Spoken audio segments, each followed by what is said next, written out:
Morav et Rabotai, Shalom, Ovracha. Je voudrais partager avec vous aujourd'hui un message très important de notre maître Rav Ovadia Yosef, Zecher Sadiq Vekadosh Levracha, à travers un rêve qu'il avait fait avec le Ben Ish Chai. Je précise que Bezat Hashem, le Yud Gimel Elul, c'est la Elula du Ben Ish Chai, Rabbi Yosef Hayim, mais Bagdad, donc très connu dans le monde de la Torah, et pratiquement dans toutes les communautés, surtout par son livre de Halacha, le Ben Ish Chai, et beaucoup d'autres Sfarim, aussi bien dans la Kabbalah que dans le Pshat. Je raconte seulement une toute petite anecdote qu'on avait entendue de son petit-fils. Il raconte que quand le Ben Ish Chai, il est niftar, alors c'est son fils qui est venu parler à sa place. Et on sait que le Shabbat, quand le Ben Ish Chai faisait des drashot, pratiquement toute la communauté, elle venait. Les hommes, les femmes, petits et grands, ils étaient tous présents pour écouter ces belles paroles. Et bien, si on regarde un petit peu son livre Ben Ish Chai, il fait toujours une akdama sur la paracha de la semaine. Il fait un petit mot al bir Kabbalah, après il passe à des halachot, comme on dit, matok midevash, très très intéressant, et surtout un langage qui est à la portée de tout le monde. Alors le Ben Ish Chai, il est composé de deux parties, c'est pratiquement sur toutes les halachot. Donc on peut avoir vraiment une connaissance générale sur toutes les halachot, sur ce livre-là. En tous les cas, ça c'était les drashot qui faisaient Shabbat, et on dit il parlait, et tout le monde écoutait, donc il arrivait à écouter donc ses paroles.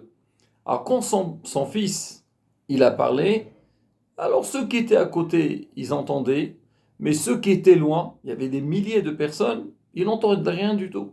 Alors on est parti le voir, on dit comment ça se fait? Ton père, il parlait, tout le monde entendait, et toi, à peine, il y a quelques, on va dire, centaines de personnes qui entendent. Il leur a dit, moi et mon père, c'est pas la même chose. Quand mon père y parlait, il y avait la voix Kol Hashem dans sa gorge. Ça veut dire, il y avait comme un malach. Donc il aidait que pour que sa voix, elle va à tous les publics. Pour dire à Botaï, la grandeur de Ben Ish Chai. Alors Moreno Rav Yosef, il raconte, il dit, à un moment donné, il a commencé à réfléchir. Il s'est dit, Baruch Hashem, le Zikoué Rabim, c'est-à-dire lui, il passait tout son temps à transmettre la Torah. Il voyageait tous les jours. Il racontait c'était des déplacements de 6 heures. Le temps d'aller dans les villes, ça c'est le trajet, l'aller et le retour et les shiurim. Et il s'était dit, il est arrivé à un certain âge, il est temps qu'il s'occupe de lui-même, surtout écrire ses sfarim. Et quand il rentre, il est fatigué, il n'a pas la force pour étudier. Il dit, bon, Baruch Hashem, lui il a fait ce qu'il a à faire.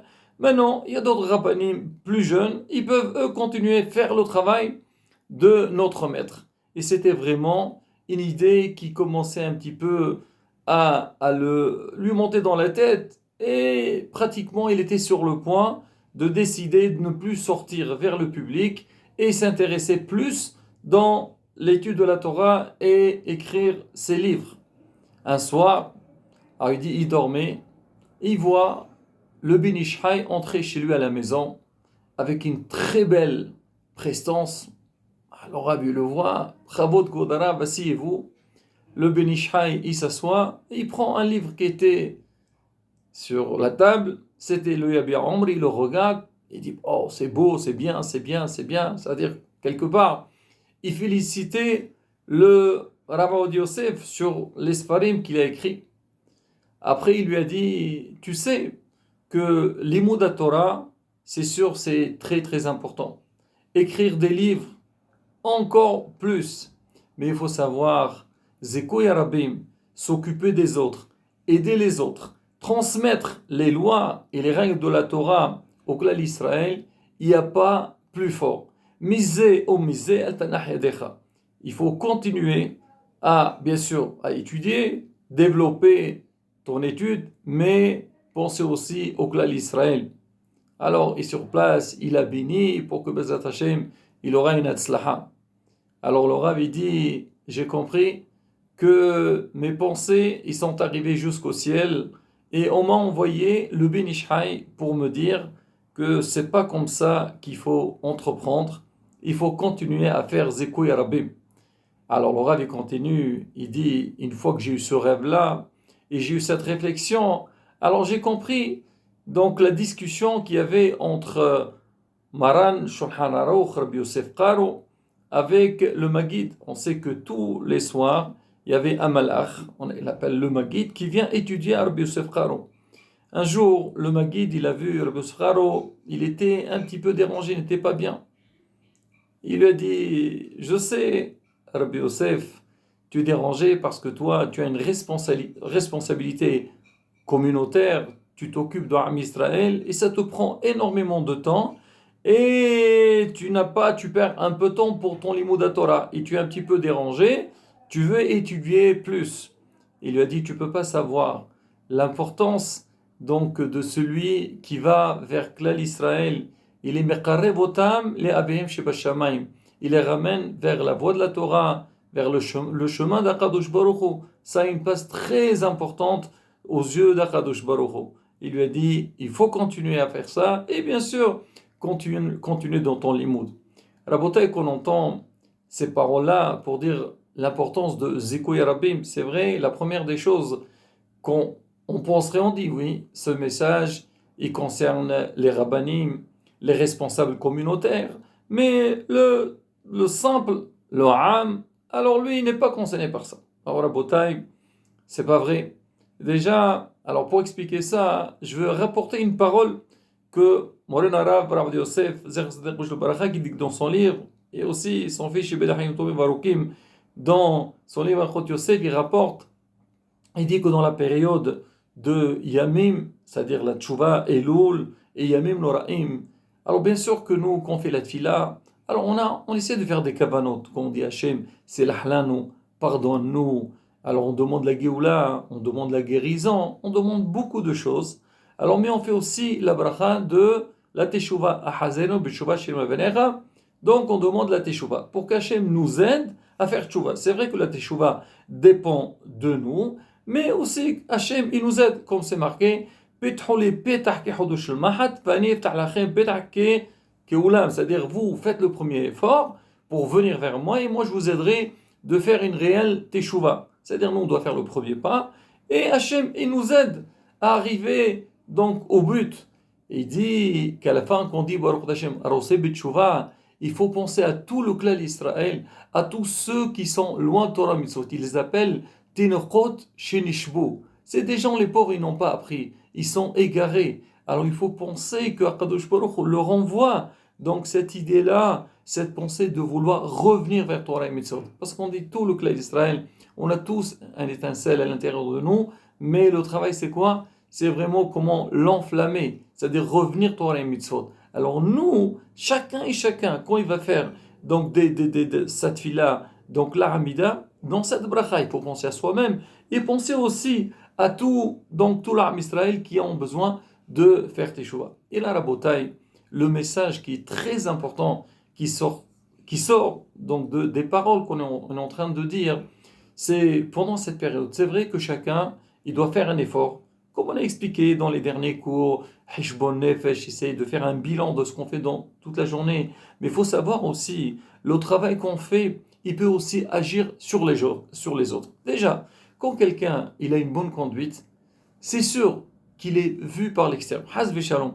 Nous, on ne fait pas des bonnes actions pour que les autres disent regardez comment il est bien. Pas du tout. Mais c'est normal quand quelqu'un il se conduit bien. Et les derechers, c'est un exemple, comme on le voit avec les enfants. Donc pour que les enfants réussissent, ils aient une bonne éducation, il faut que les parents déjà, donc eux-mêmes, ils soient bien éduqués. Leur comportement, il est convenable. Ils donnent un bon exemple à leurs enfants. Donc c'est pareil aussi.